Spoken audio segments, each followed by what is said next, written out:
Hello guys! Hi! Pinagpraktisan ko yung drone but hindi pa kaya. So, dito tayo sa Repulse Bay. I'll show you the dagat. Here we go.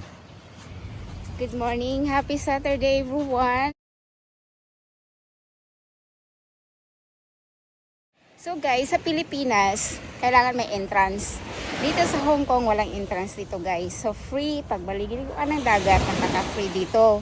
Anywhere, anytime, free. Kaya, ini-enjoy ko at sinusulit ko yung time ko dito sa Hong Kong dahil hindi natin alam ang panahon. Baka ililipad tayo sa hangin kung saan tayo papunta again. So, in the future, so as of the moment, kasi summer ngayon, mahilig talaga ako mag-swimming. So, eto guys, every Saturday, I like to spend my life in the sea.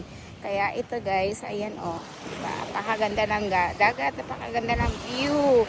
So amazing and it's so relaxing here. Napaka-dark na ng skin ko anyway, I don't care. See, look at that. The Repulse Bay. This is a Repulse Bay area. Look. So beautiful. This is the sea.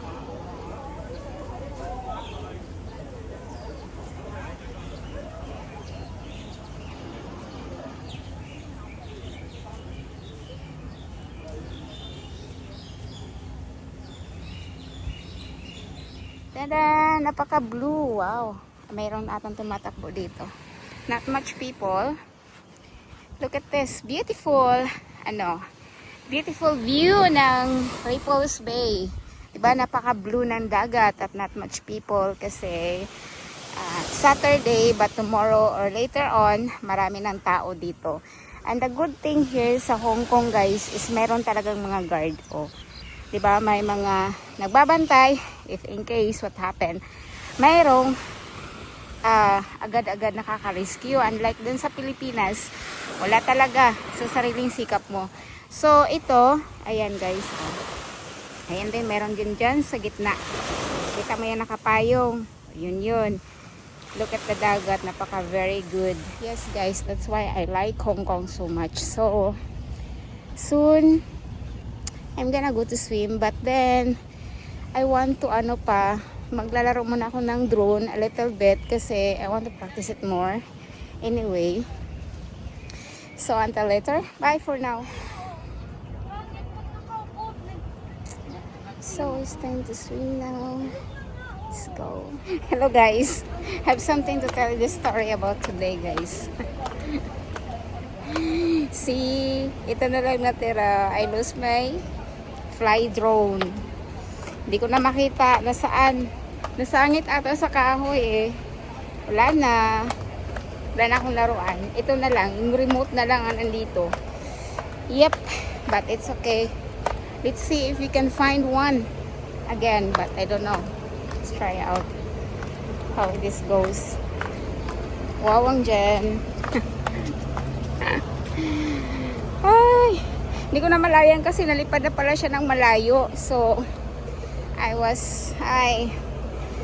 but what should I do? Alam nga naman, akyatin ko siya kung saan ang kahoy. Pero mayroon siyang nakalagay doon guys na ito tatandaan ninyo, pag may drone kayo pala, huwag kayong maglaro doon sa may mga kahoy. Dapat pala doon sa talagang walang kahoy. Kasi hindi natin mamalayan na palayo siya. So, yun. Wala akong magawa. So, yun na yun. It's happened. So, it's okay. So, here we are. Ang gagawin ko, maligo na lang ako ng dagat for better feelings. So, andito ako sa dagat. Ayan.